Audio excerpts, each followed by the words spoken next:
Quero começar esse vídeo agradecendo a galera que deixou nos comentários que queria ouvir a gente falar mais sobre opções. Então a gente vai gravar uma série com 2 vídeos explicando tudo que a gente sabe sobre o assunto. Vamos te contar a história, o modelo Black & Scholes, os outros modelos de precificação. E no segundo vídeo vamos falar das gregas e vamos falar das principais estratégias que dá para fazer. Então se você quer acompanhar essa série, já se inscreve aí no canal, já aperta ali o sininho para você não perder o próximo vídeo e vambora!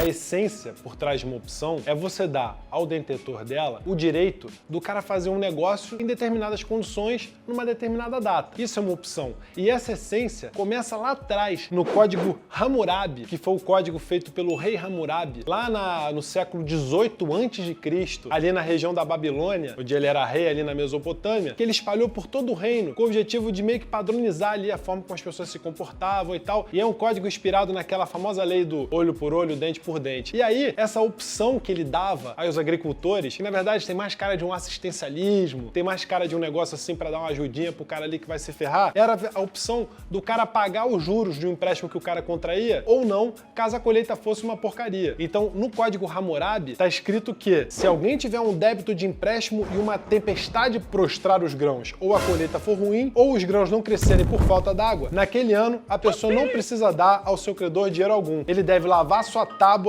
de débito na água e não pagar aluguel naquele ano. E aí o telefone tocou e estragou o vídeo.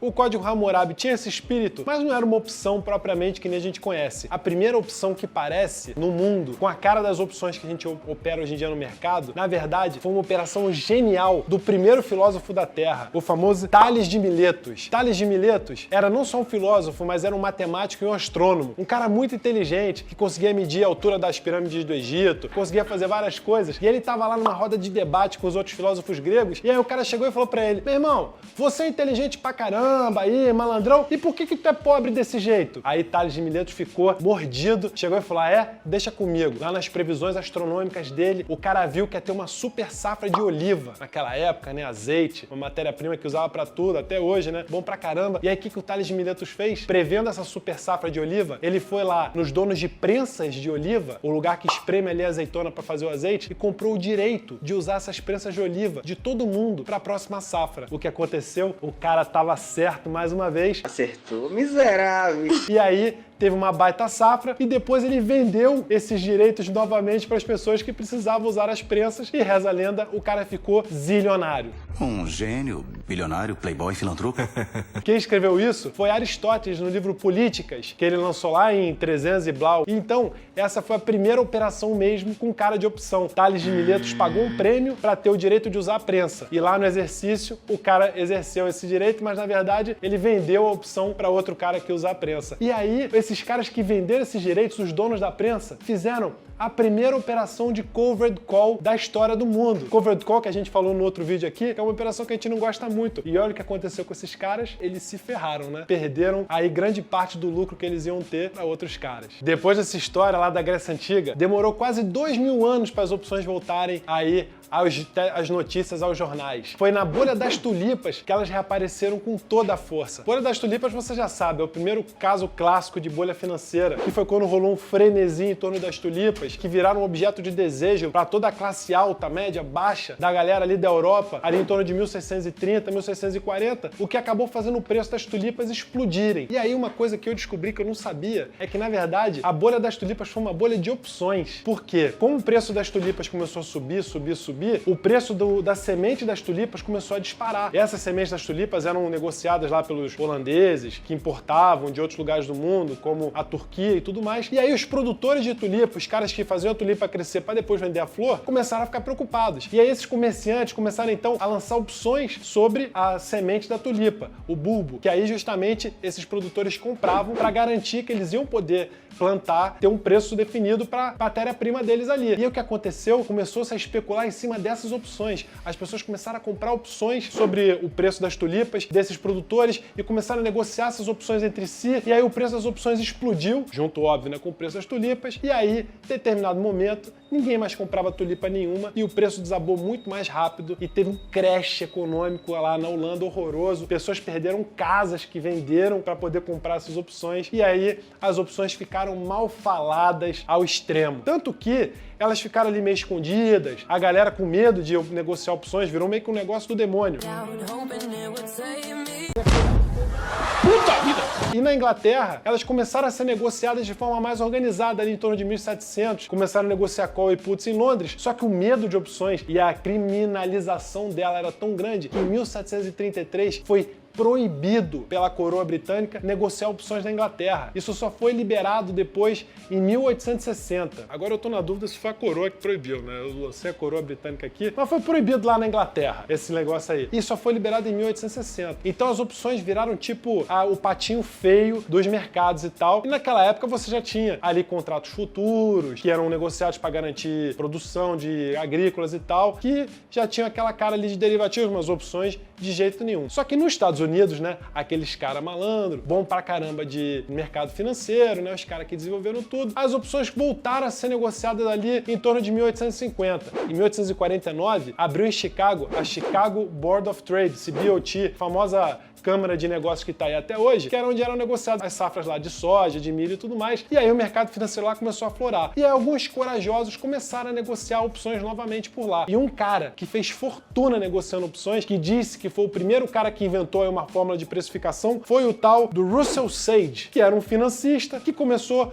a comprar opções, a lançar contratos, né? Ele não lançava as opções, mas ele que fazia os contratos de opções que a gente chama over the counter, quer dizer, no balcão, já que não existia uma câmara para regular e nem existia uma padronização, na qual ele botava lá as características que ele queria e aí negociava essas opções. E através delas, ele comprou muitas ações de empresas. Ele chegou a ser um dos controladores das linhas de ferro suspensas de Nova York, né? Hoje em dia, quando você vai lá visitar, você passa ali no High Line e tal. Aquilo ali, pelo que eu entendi, antigamente era uma cadeia enorme, assim, de High Lines que iam por toda Nova York, que tinham ações negociadas na bolsa, lá na NYSE. E esse cara aqui, o Russell Sage, ele comprava opções disso das pessoas, as pessoas lançavam para ele a call e com isso ele controlava. Só que, olha só que curioso, e no crash do mercado de 1884, se eu não me engano, Russell Sage quase quebrou com as opções. Então o primeiro cara que inventou e que ganhou dinheiro pra caramba quase foi pro ralo. E depois disso, o cara ficou com tanto medo que ele nunca mais encostou em opções. O Papa lá falou, isso aqui eu não mexo mais. Isso fica de alerta, hein? Isso vale até hoje, hein? Mas continuou se negociando opções nos Estados Unidos, essas opções over the counter, de forma não padronizada, até que em 1973 você tem um marco que realmente define o mercado das opções, que foi a criação da Chicago Board of Options Exchange, a CBOE, que foi uma câmara lançada lá nos Estados Unidos de liquidação para justamente serem negociadas opções padronizadas. Então na CBOE as opções começaram a ter vencimentos definidos, que são os vencimentos que a gente conhece hoje, e aí também strike prices, né, preços de exercício definidos e tudo mais. E aí, a partir de então, o mercado começou a se desenvolver e ali em 1973 mesmo, o Myron Black e o Scholes fazem a fórmula do Black & Scholes que a gente vai explorar e aí começa realmente a desenvolver o mercado de opções. As puts, as opções de venda, só começaram a ser negociadas lá em 1977. Aí a gente chega nos tempos atuais. Ao longo de toda essa história que eu te contei, as opções eram negociadas ali na base da oferta e na demanda, mas não tinha um modelo matemático para dizer quanto que uma opção realmente valia. A primeira vez que fizeram um modelo matemático para isso foi lá em 1973, quando surgiu a Bolsa de Chicago, e os nerds invadiram o mercado financeiro. Aí esses três caras geniais, matemáticos, físicos e tudo mais, Fisher Black, Myron Scholes e Robert Merton, inventaram uma fórmula para determinar o preço de uma opção, que é o famoso modelo Black & Scholes. Mas antes da gente chegar lá, eu preciso lembrar um conceito básico sobre opções. O que é uma opção? Uma opção é um direito de comprar ou vender uma ação a um determinado preço em uma determinada data. Essa ação, sob a qual é lançada uma opção, é chamada de ativo objeto. Pode ser Petrobras, Vale, pode ser dólar, pode ser até um juros futuro, uma taxa de juros futura. Qualquer ativo pode ser um ativo objeto. O preço dessa ação hoje é chamado de spot, que é o preço à vista. O preço de exercício dessa opção é chamado de strike, que é o preço lá no futuro, no qual, se você está comprado numa opção de compra e o preço do à vista, do spot, estiver acima do strike, você vai exercer e vai pagar o strike, vai ser uma vantagem. Se for uma opção de venda, no caso, se o spot estiver abaixo, você vai exercer e vai vender aquela ação por aquele preço acima do preço do à vista. E por último, outro conceito importante é justamente a data de vencimento. Então esses caras, o Fischer Black, o Myron Scholes e o Robert Merton, olharam tudo e falaram, pô, como é que usando essas três informações a gente consegue chegar no preço de uma opção? Bom, o preço de uma opção lá no vencimento, a gente sabe que é a diferença do papel à vista para o strike, né? Por exemplo, no vencimento, uma opção de Petrobras. Se a Petrobras tiver R$28 e o preço de exercício for 26, essa opção vai valer 2. Só que a grande dificuldade estava justamente em como prever o preço de uma ação lá no futuro. O futuro é incerto, é disso que a gente sabe. Então esses caras geniais, para tentar prever o preço da opção, eles se inspiraram no movimento aleatório de moléculas e átomos no ar. Essa galera, nessa época, gostava muito de cruzar essa matemática com a física e tudo mais para tentar descrever eventos do cotidiano. E essa foi a ideia deles. A ideia deles é que o movimento de uma ação, ele é um movimento aleatório, assim como o movimento do átomo e das moléculas no ar. Então, eles fizeram a seguinte proposição, que é a proposição do movimento geométrico browniano, que é o preço de uma ação amanhã é o preço da ação hoje mais uma componente aleatória, que faz com que essa ação suba ou essa ação caia. Então essa variação da ação todo dia é uma componente aleatória. E daí já surge um conceito muito importante usado nas opções, que é o conceito da volatilidade. A volatilidade nada mais é do que o desvio padrão do retorno das ações. Se você não sabe o que é desvio padrão, tem o nosso vídeo aqui que a gente gravou sobre isso para você dar uma olhada. Mas a volatilidade é justamente a razão de oscilação das ações. Então, quanto mais uma ação oscila, ou seja, quanto maior é a volatilidade dela, maior podem ser esses saltos aleatórios no dia seguinte. Mais ela pode subir, mais ela pode cair. E, consequentemente, maiores são as possibilidades de preço que essa ação pode atingir lá naquela data de vencimento. Então, esses caras tiveram essa ideia, modelar o preço da ação lá no futuro de acordo com esses caminhos aleatórios que esse modelo geométrico browniano vai te dando. De forma que quando você olha o preço do papel lá no futuro, ele assume diversos preços, né, com determinadas probabilidades. E essas probabilidades perfazem a distribuição normal, a famosa distribuição da curva sino. E então, eles pegaram isso tudo e misturaram lá, fizeram uma fórmula, que é o famoso modelo de Black-Scholes, que é esse brutamonte aqui que você está vendo. Vamos agora mergulhar nessa fórmula.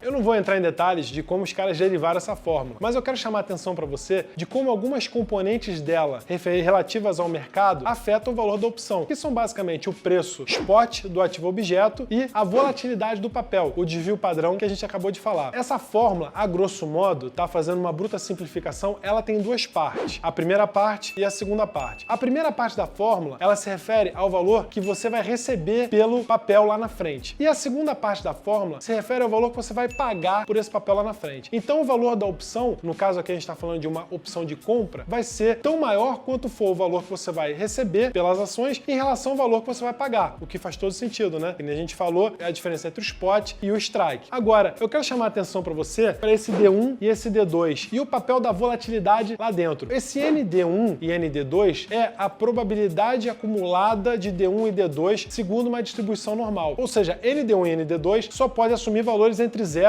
e 100% de probabilidade, entre 0 e 1. E o D1 e D2, eles são diretamente afetados pela volatilidade do papel que você joga no modelo. Quanto maior for a volatilidade do papel que você usar para calcular o preço da opção, maior vai ser o D1 e menor vai ser o D2. Quanto maior for o D1, maior vai ser o lado esquerdo da tua equação, que é quanto que você recebe. E quanto menor for o D2, menor vai ser o lado direito da equação, que é quanto você paga. Então, quanto maior for a volatilidade, pela fórmula, você vai ver que maior é o preço da opção, o que faz todo sentido. Como quanto mais uma empresa chacoalha, né, quanto mais aquela ação varia, maior é a chance de lá na frente você ganhar um dinheirão com a opção. E como a sua perda é limitada, porque o máximo que você perde é o prêmio, mais vale essa opção. Não é uma coisa simétrica, ela é assimétrica. E aí que tem uma coisa legal, porque todo mundo olha o preço da opção no mercado à luz do modelo Black-Scholes. Só que o preço da opção, até hoje, ainda é uma questão de oferta e demanda. Todas as outras variáveis desse modelo são fixas. O preço do ativo objeto é dado, o preço do strike é dado, os dias até o vencimento são dados, a taxa de juros é dado. A única parte dessa equação que é solta é a volatilidade implícita. É ali que está, então, de fato, a negociação da opção. E eu até acabei aqui derrapando e antecipando